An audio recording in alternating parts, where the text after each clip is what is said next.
কুয়াশা ভরা সকালের অনেক শুভেচ্ছা আপনাদের সবাইকে। আজকে সকাল সকাল বেরিয়ে পড়েছি একটু বাপের বাড়ির উদ্দেশ্যে।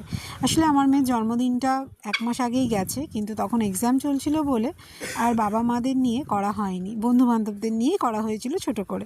তাই এবার ভাবলাম এই 4 বাবা মাদের নিয়ে করা যাক সেলিব্রেশনটা। তাই বেরিয়ে পড়েছিলাম সেই উদ্দেশ্যেই। তো আসার সময় শ্বশুর শাশুড়িকেও তুলে নিয়ে এসেছিলাম আমার বাপের বাড়িতে। এসেই তো প্রথমে একটা কফির পার্টি শুরু হলো, সেখানে একটু গল্পগুজব হলো। তারপরে আমার বাবু নিজের হাতে কেক বানিয়েছিল নিজের নাতনির জন্য, তো সেটাই কাটিং হচ্ছে। তারপর কফির সাথে সেই কেকটাই খাওয়া হলো। আমার বাবু না ভীষণ সুন্দর কেক বানাতে পারে, আমি আমার বাবুর থেকে কেক বানানো শিখেছি।